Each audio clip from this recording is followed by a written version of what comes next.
reversal to come in.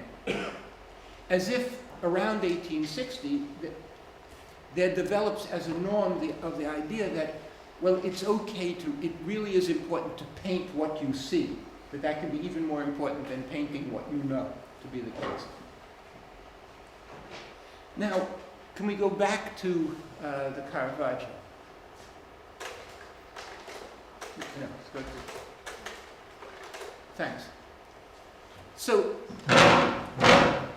my suggestion is that this is a self-portrait, this at bottom, au fond, this is a self-portrait like the Matisse, but presented in a disguised form. He's not holding a brush, he's not holding a palette, but that left hand is really his right hand in the act of painting. That right hand is really his left hand holding the palette. And what he's doing is, above all, making the painting, but then the picture disguises that from us. Forces us to see it only through a certain kind of interpretation. I'm even going to go further and say that one of the things that develops in Caravage, I think that the temporal structure, the structure temporelle of his painting is in fact complicated. It's not simply or essentially instantaneousness, it's double. It's double. There is, as it were, in the first place, a moment, and I'm going to put moment in quotation marks, right? Because it's not exactly a temporal concept. It's temporal, but temporal structure. There's a first moment of something which is not at all like instantaneousness. It would be the ongoing, continuing immersion dans le processus de peinture, in the act of painting. Imagine a kind of protracted condition in which, in a certain sense, the artist is in the work, is continuous with the work, there isn't yet a certain kind of separation between the artist and the work. Obviously, I don't mean this literally, but I mean it as a kind of structure. And then at a certain point, imagine a second moment of separation. Whereas if suddenly the painting, as it were for the first time, becomes this artifact that faces the painter, is separate from, in this case, him. And the separation has to be made, has to be forced. It is presented as a kind of shock, often under the sign of violence. Or it's going to be in Caravaggio under the sign even of decapitation, cutting, right, severing. Right? And suddenly the painter. And that's the moment that is presented as if it were instantaneous. So the instantaneous moment is there, but it is the moment of separation, the moment of visibility, and one has to see, in a way, past it, interpret past it, to see the other, in a certain sense, very crucial moment, protracted moment of continuity, immersion, a certain kind of work on the picture. That's the plan. All right, so now what I want to do, could I have the next slide is going to be the Matisse, and then go on to the one after that. So this is Courbet. This is an early Courbet. It looks beautiful at that size, but it's really a very small picture. Courbet is a self-portrait with black dog. It's in the Petit Palais in Paris, though it's actually not hanging at this moment. I was there just the other day. And Courbet at this point, Courbet is born in 1819. And this is from the early 1840s. We don't know exactly. But let's say it's 18. We can make a guess and say 1842, 43. He's in his early 20s. He's extremely handsome. He loves himself. he knows he's in the process of becoming a great painter, and he makes this self-portrait. Now, can you already see that something interesting, just from the two self-portraits? We've looked at the Matisse self-portrait. We've looked at the Caravaggio, and I'm suggesting to you that the Caravaggio is a kind of disguised self-portrait. Can you see already that something interesting is going on here? I won't say, I don't think this is a right-angled picture, but notice how Courbet too has presented himself obliquely at an angle. Look at how he looks almost down at us, how his eyes are shadowed. Look at the way he holds his pipe as if it were a brush. Even the relation to the dog, you don't even like how to describe it. Right? There's a kind of affinity between him, this black jacketed Courbet and this black dog who he's attached to.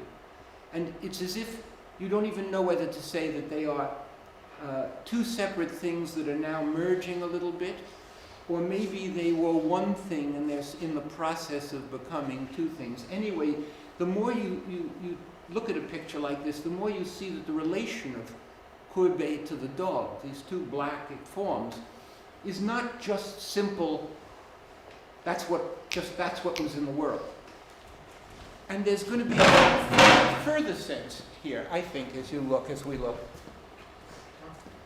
It's as if this whole thing, almost as if that's a picture. Almost as if he was making some kind of landscape with himself in it there, and now he turns a little bit away to look at us. Right? But then he's going to turn back to the picture. There's also a sense in which that feels like something that could be a brush, as if there could be multiple expressions of something like a brush or a palette in the picture, and they could even be at different scales. And again, Courbet is a painter who is all about how it feels like to, I'll try for you to see this, to be Courbet in the situation making the painting. Could I have the next slide, please? So this is Courbet, again from the 1840s. It was the picture that in the recent Courbet exhibition they used again and again and again on the posters, right? But again, if you read the catalog text on this picture, it's incredibly banal, right? And it's going to be, again, it's a study in extreme emotion. And that's the whole thing. No. Here's what I think is the case with Courbet, and it's going to be different from Caravaggio, but related to Caravaggio.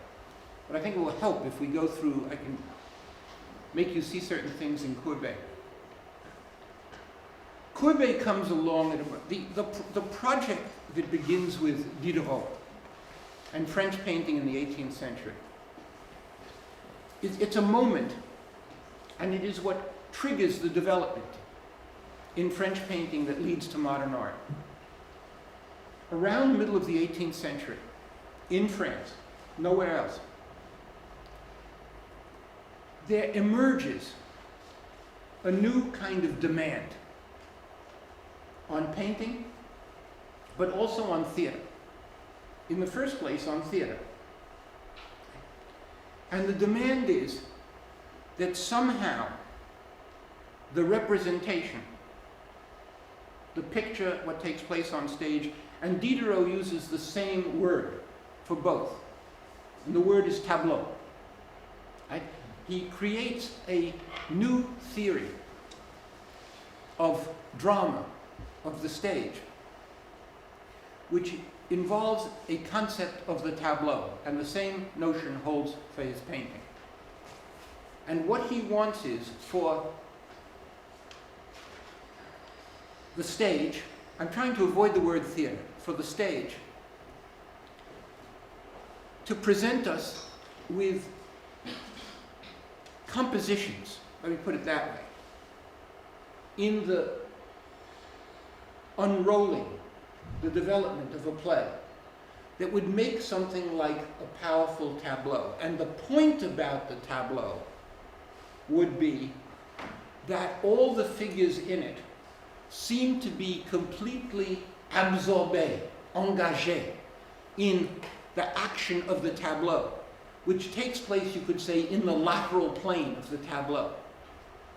And by virtue of being totally caught up, totally engagé, absorbé in this composition, in this tableau, they necessarily seem not to be acting for the audience that's out there. Right?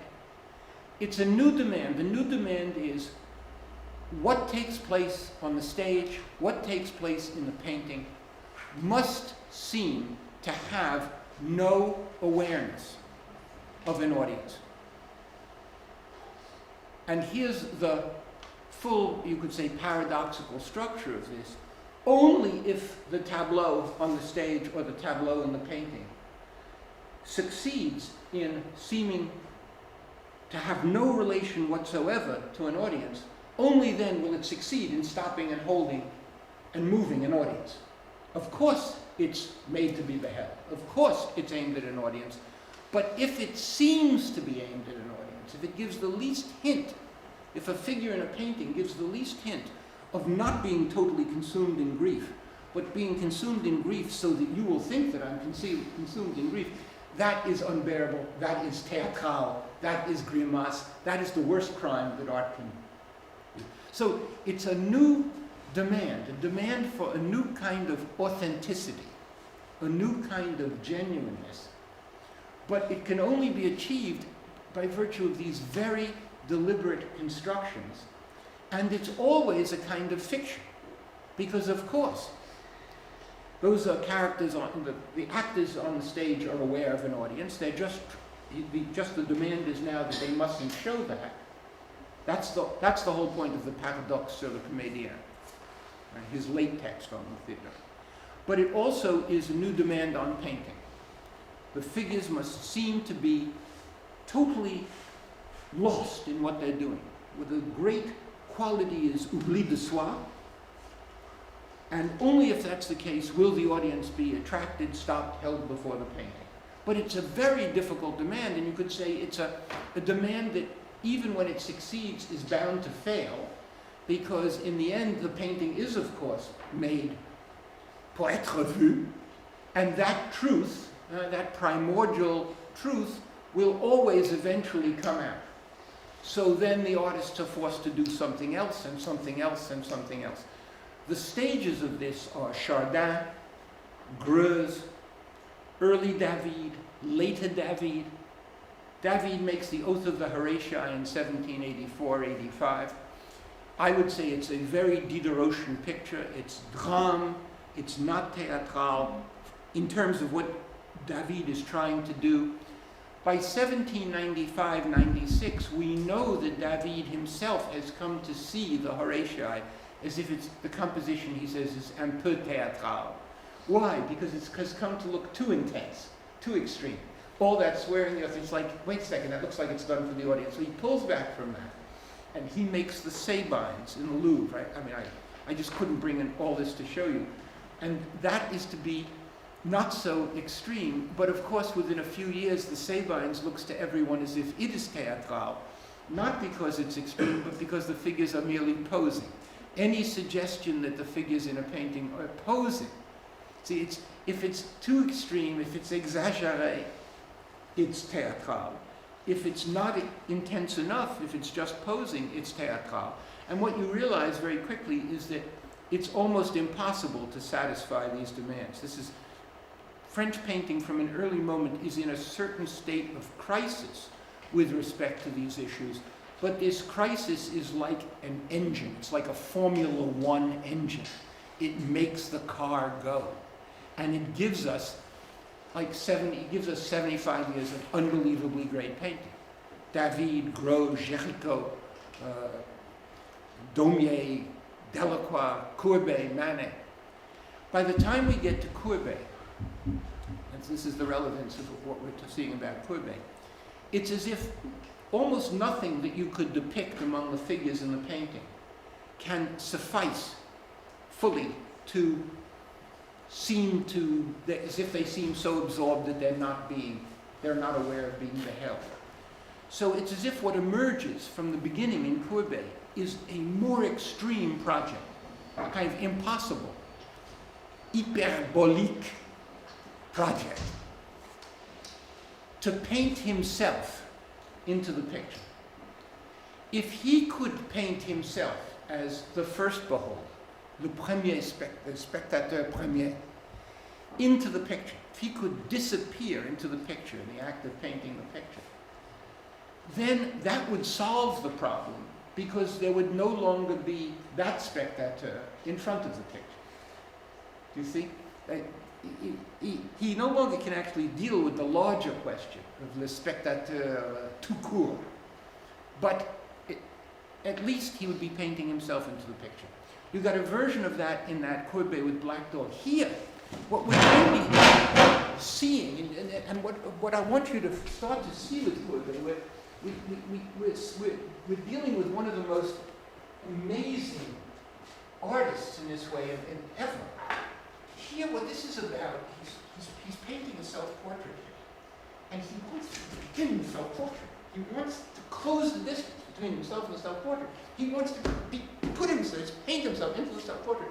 And what it's as if here, this is about his desire to close this gap. Right? As if he could just explode his way into the picture. And what we see is as if he's exploding out of the picture. As if he and the canvas could meet, right, in the plane of the canvas and become one thing. May I have the next slide, please?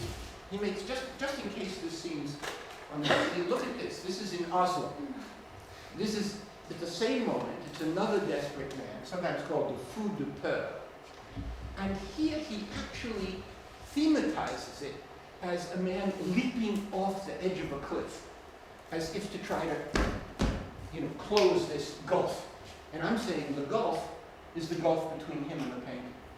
And look at what we find in the middle of that picture. Okay. We find this hand, this artist's right hand.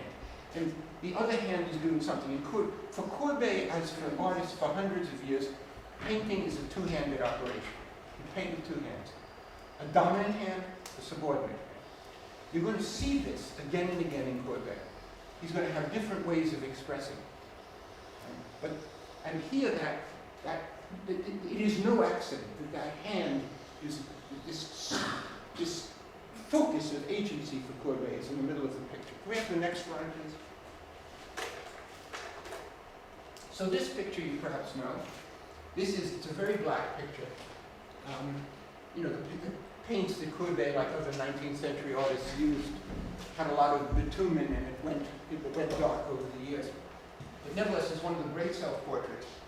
It's the man with the leather belt in the Musée d'Orsay. So there's that, notice the right hand again in the middle of the picture. And again, the question, one question I want to encourage you to ask yourself when you're looking at paintings is, what's going on? Right? There's something about the way in which we're often trained, like in art history, but also out of art history, where we don't always ask that. It's as if it feels like, well, that's a naive question. That's just, to ask what's going on, that's just subject matter. The important thing is to understand style or something like that. But no, for example, if I say to you, what is his right hand doing? Is he leaning his head and his cheek on his right hand? What do you think?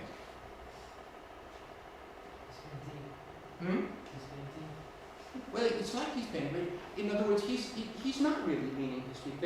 He's put that hand. Notice, we had a right hand in the middle of the picture. Now he's got a right hand in the middle of the picture.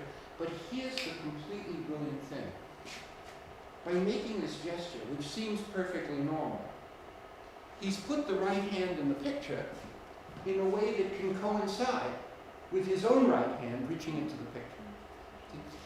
It's as if one of the things Courbet is feeling as he makes these pictures is he doesn't like the face-à-face. Right? But when we get to Manet is going to be the next moment dialectic. Manet loves the face-à-face. Manet's paintings are about face-à-face. For Courbet, what Courbet wants, he would love to somehow turn the picture into the same direction as his body.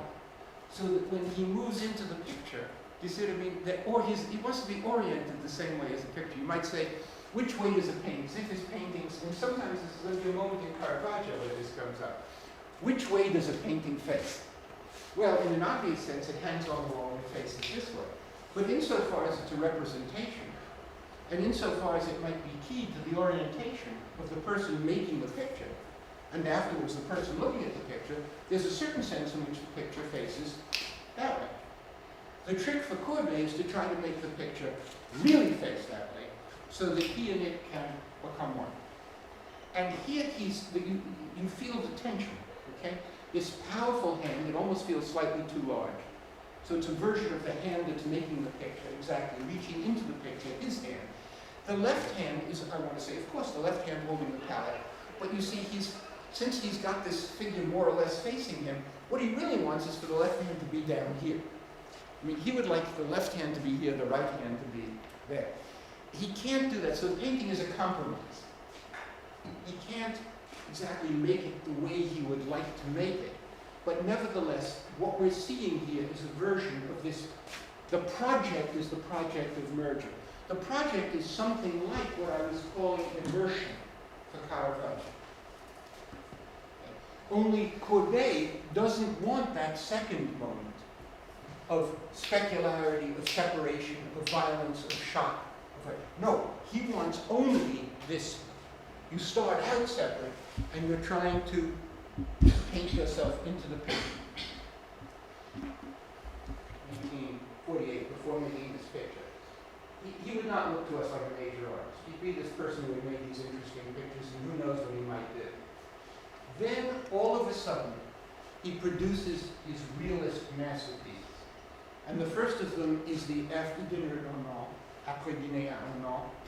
And this hangs in Lyon. And if it were in the Louvre or say it would be more famous. But you have to go, it's one of the great masterpieces in Lyon. And this is a scene that takes place. Courbet comes from the town of Ornans, which is very near Besançon. It's from the Franche-Comté. And he is very proud of that. He goes back and looks part of every year there. Makes a lot of his greatest paintings in Ornans. He makes this in Ornans. And so it's a scene at the house of his friend Urbain Queneau. That's his father, Eleanor Régis Courbet. That's another friend named Auguste Mollet. That's another friend, the violinist named Promoyer. It all takes place in this interior. But what I want you to see is, there's a lot that we could say about this picture, but notice that in the center of the picture is somebody seated in a chair. And we know that Courbet sat in a chair when he painted. And we see this person from the rear, and this person has his hands up in the air. Right? In other words, I'm suggesting, it's also going to turn out to be the case that every single one of these figures is developed out of self-portrait paintings and drawings that Courbet made of himself. But apart from that, I want you to just take in that in the center of this picture is a seated person, seen now, I would say, from the rear, doing something, in this case lighting his pipe with a piece of wood that's burning at the end, but he's doing something that could look like painting the picture. I'm suggesting that Courbet is painting himself into the picture through the figure of Marley. And because it's a realist painting, he can put himself in the picture from the rear. It doesn't have to be a self-portrait. Right? Now the standard, again, what would be the standard realist account of this picture, in the sense that I've been presenting it to you? Courbet went into the room. These four guys were at the table. He had to put his easel somewhere. He put it here. Oh, from here he sees Marley from the rear. So of course Marley's from the rear. You see what I'm saying? That's the standard argument. The standard argument is an argument from some imagined causality. Right? If there's a central figure in the scene from the rear, don't take it seriously. It just happened to be the way the world was for Courbet. If only three of them there, then there wouldn't have been a guy from the rear, so let's not make a big deal out of it. Right?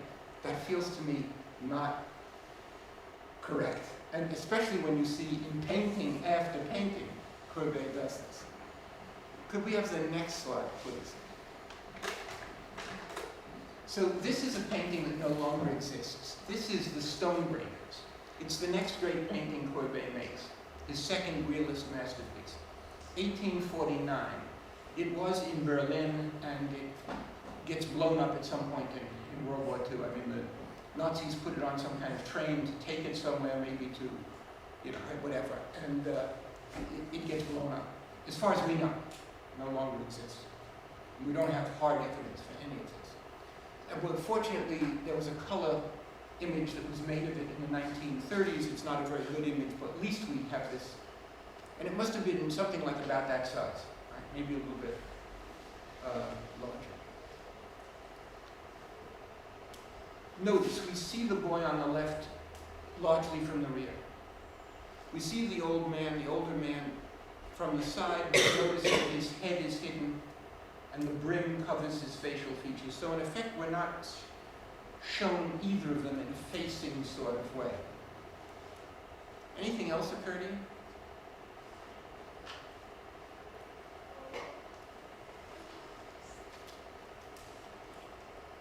Well, what if that were the left hand holding the power? And that's the right hand with the brush. I mean, what if Courbet painted himself into this picture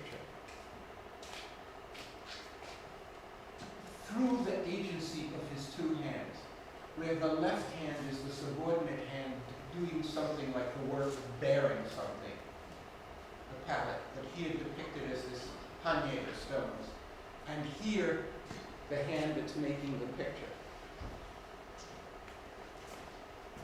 Do you see what I'm saying is that the realism lets him actually do what he's been dreaming of doing. Now, do I think he knew this? No, I don't think he knew this. I don't think that if you got Courbet into this room and said, look, tell us the truth. I mean, before I said anything, tell us the truth, what's going on? You'd say, all right, I saw them at the side of the road, I paint them. Okay, so I'm not saying Courbet set out to do this. I am saying that he did it, and did it, and did it, and did it, and that was his project. Right, through his life. Right. This is, in other words, do I think this is just a fancy interpretation? No, I don't think it's just a fancy interpretation. I think it's the truth about his project, and it doesn't matter that he indeed, if he could have ever formulated it fully consciously as a thing, it would have been too crazy to do. Right? It's something he could only, it could only have been the very shape of his purpose in life, sort of phenomenologically to do this, existentially to do this. But in order to do this, he had to not fully recognize that that was what he was trying to do. And of course, what he's trying to do is, in a certain sense, impossible, namely, literally paint himself into the painting, so he's no longer outside it. If it weren't impossible, if he could do it, it would be like a painting was a telephone booth. He could just walk into it. Wouldn't even be interesting to do. People would have been doing it for hundreds of years. It's only the impossibility of literally doing it that becomes a condition of possibility of somehow trying to do it. But for me, this is a picture, this is one of the limit pictures of this amazing enterprise through the hands. I could show you a whole lot of other drawings and related things where he depicts his own left hand like this. You know, there's a limit to how much I can show you. But this is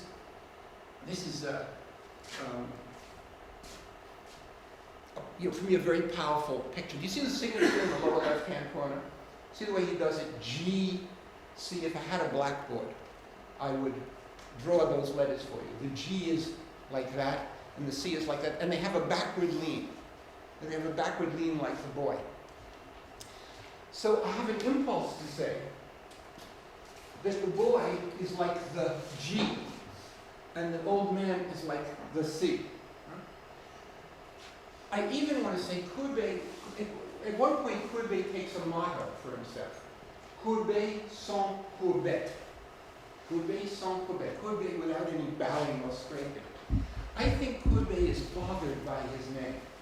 He's bothered by the connotation in Courbet of Courbet. So that's one reason why his signature is always like that. It always leans backward, right? You know, he is not Courbet, but he's Courbet. And so we get, do I think he's aware of that again? No. Do I think that's what he's doing? Yes. There was a moment when, before I published my Courbet book, I would give lectures on Courbet, right?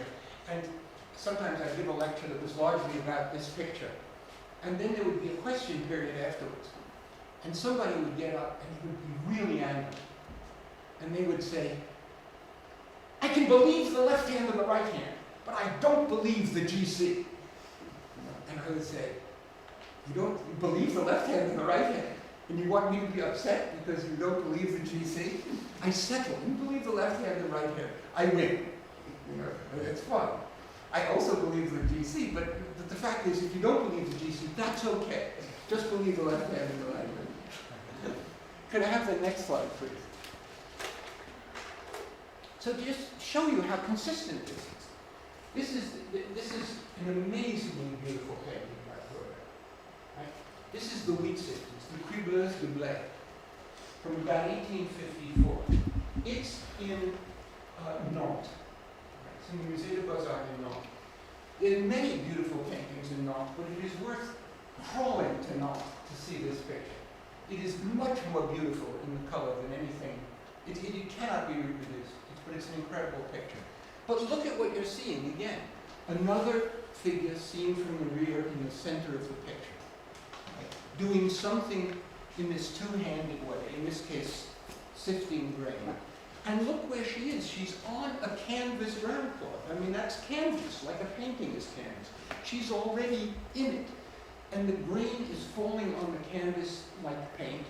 And when you see that grain, it's like paint that looks like grain that stands for paint. And then you realize there's this figure at the left. And so it's like that's a two-handed operation, but this is also like the right hand and that's the left hand. This sleeping, quieter figure, picking little bits of grain and chaff out of her dish. And then the little boy looking into this primitive machine called a 𝙩𝙩𝙦 is almost like an image. I mean, if you think about what it would be if you could move yourself into the painting, what you're doing precisely, you're doing something intensely bodily, intensely physical, but at that limit of proximity, you're not seeing. Right? You've eclipsed seeing. You're too near to see. This is what you're trying to do. And it's as if that little boy is the image of a kind of seeing that isn't the seeing, as he looks into this darkness at close range. I mean, all of this in this picture. There's more, okay? And the more we go like this. For Courbet, I mean, there's a whole question of sex and gender in Courbet. Notice that Courbet is, insofar as this woman, these people are some kind of version of Courbet, surrogate for Courbet. He has no problem in that being carried by a female figure, right? By a woman. Right? For Courbet, whether it's a male stonebreaker or a woman wheat sifter, it's fine for him. It's the same. In fact, because his art is so bodily, there's a way in which, I mean, his friend Max Bouchon says of Courbet, he produces paintings the way an apple tree and pommier produit les pommes. An apple tree produces apples. Yeah, it's also true that for Courbet, if you imagine that the whole project of making painting is this deeply bodily thing, put it another way. Instead of the idea, and this is something, I mean, that you could actually imagine as a pedagogy in an art school, okay? Instead of assuming that what realism means is that you're trying to depict here what you see out there. Suppose that the project became something like this. How could you paint what it is, what it feels like, what it is like to be the embodied person you are in the world?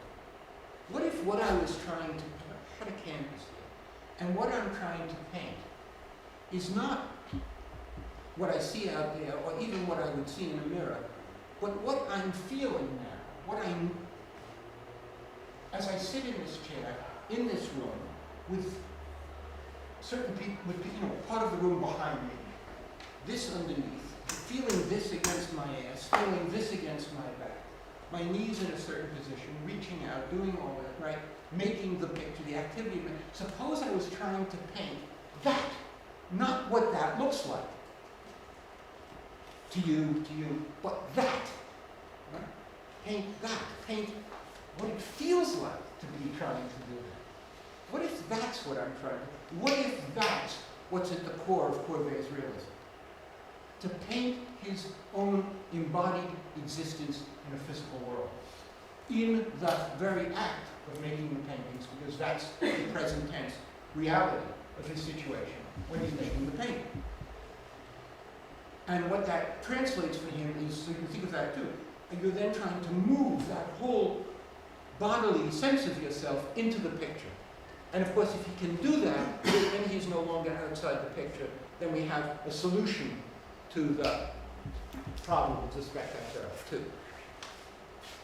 For him to do it with a woman is fine, so it's bodily.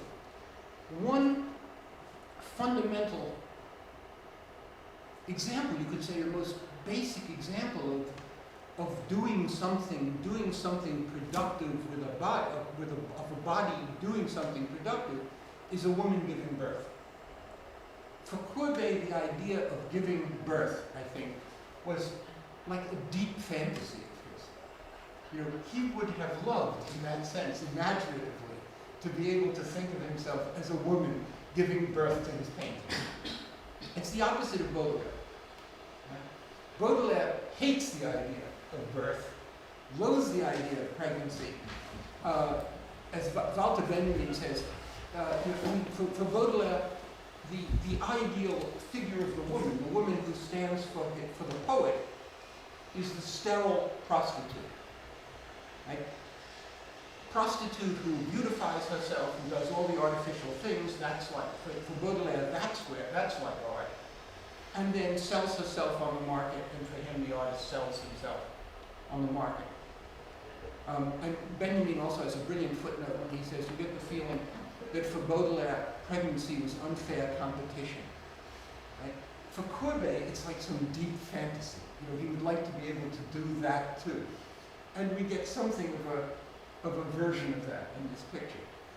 If you go back and do a little bit of the history of almost like medicine at that moment, this moment, the early 1850s, is the moment when a particular scientist in France, they start to figure out the relation of menstruation to pregnancy.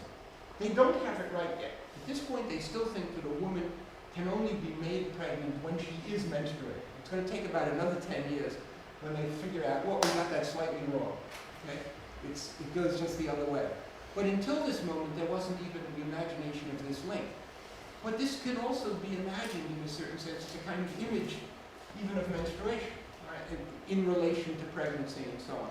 All of this is some sort of metaphorical structure in relation to this project of Courbet's. I'm deliberately pushing all this at you so you can sense how far it can go. If you don't want to go that far, it's okay. But I want you to just see how much can be going on in these pictures, how much more rich and complicated they are than a standard account of how realism works. Can we have the next slide, please? So here we have the great L'Atelier de Peintre, 1855. And this is in the Orsay. And this is the painting that Courbet makes. He calls it a real allegory, allégorie réelle, determining a phase of 7 years in my artistic life. That takes us back to 48, the moment of the after dinner at Ornans. There's a tremendous amount that can be said about this an enormous picture. But let's concentrate. Let's go to the central group. The next slide, please. So then zoom in on the central group. I don't know if I can do that. Oh, no. I mean, just give me the next slide. Yeah, no, I'm not asking you to do anything exceptional. So here's the central group. Take a moment to look at it.